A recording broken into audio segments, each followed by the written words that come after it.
Desde que o homem pensa para viver, a pergunta sobre a vida boa é a mais importante. Em relação a essa pergunta, todas as outras são secundárias.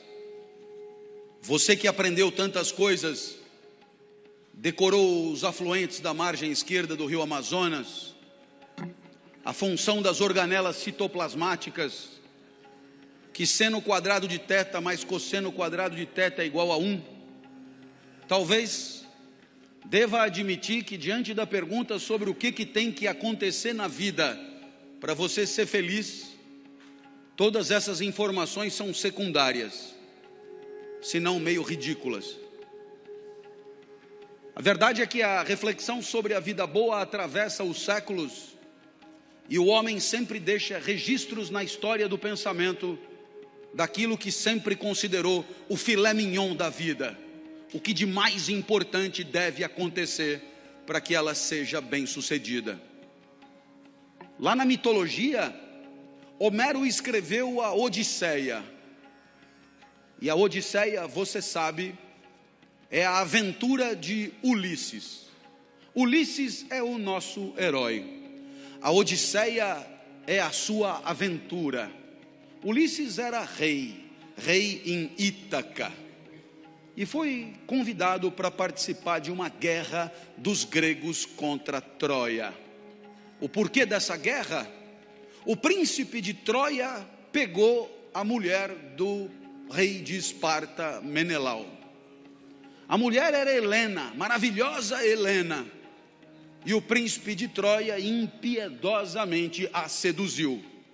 Menelau então, atravessado pelo ciúme, declara guerra a Troia e convoca todos os gregos para se juntarem a ele. Ulisses não queria guerra nenhuma. Ulisses vive em Ítaca, de boa, com sua mulher Penélope. Ulisses no seu lugar, Ulisses adorado pelos seus súditos, Ulisses um rei aplaudido por onde passava, não queria de jeito nenhum ir para a guerra. Mas Menelau constrangeu todos os reis gregos a participarem desta vingança contra os troianos. Ulisses então tem que ir. A verdade é que a permanência de Ulisses ali na guerra foi de 10 anos. E durante esse tempo, os troianos na verdade estavam ganhando a guerra. Os gregos estavam tomando um pau. E aí Ulisses teve a ideia que você conhece, a do famoso cavalo de Troia.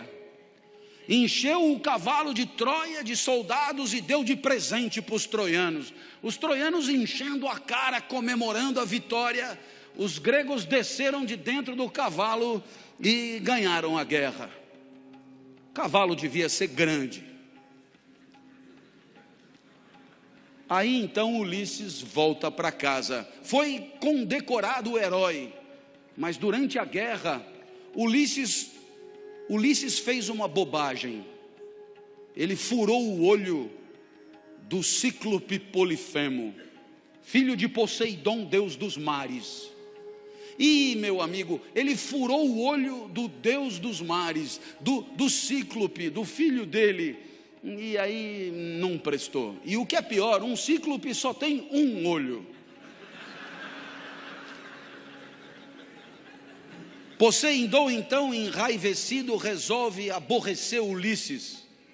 E Ulisses vai levar 10 anos para voltar para casa. Claro, deus dos mares na Grécia tinha tudo para aborrecer Ulisses.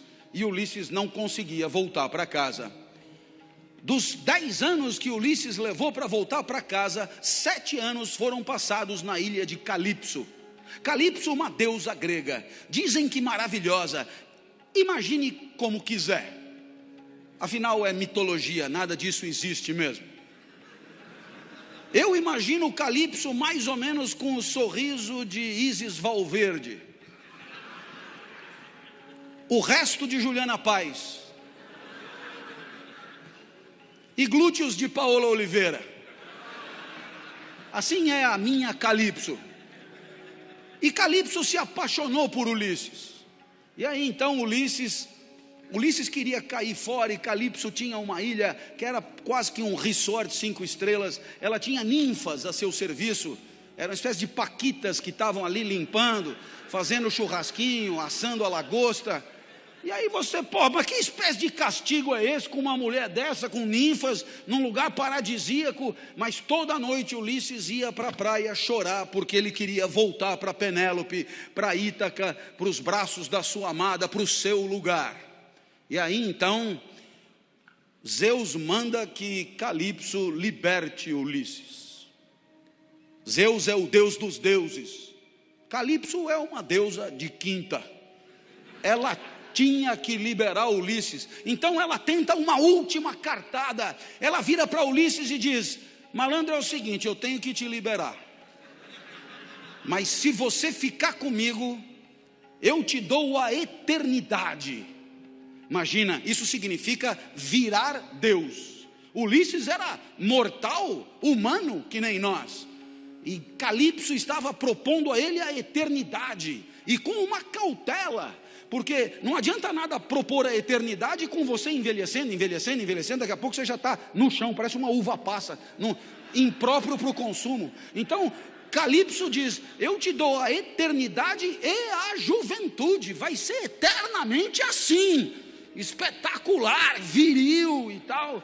E aí Ulisses tinha essa proposta na manga, e a resposta que Ulisses dá é a primeira grande resposta da história da filosofia para a vida boa. É preferível uma vida de mortal, uma vida de humano, vivida no seu lugar, no lugar certo, do que uma vida de Deus no lugar errado. Agradeço a sua proposta. Ulisses vai embora. Está dada aí a primeira grande lição da história do pensamento ocidental. Existe um lugar para você, um jeito certo de você viver, que tem a ver com a tua natureza, que tem a ver com as tuas especificidades, talentos e dons naturais. Se você estiver no lugar certo, a vida tem tudo para ser boa. Mas se você não estiver no lugar certo, nem Calipso resolverá o seu problema.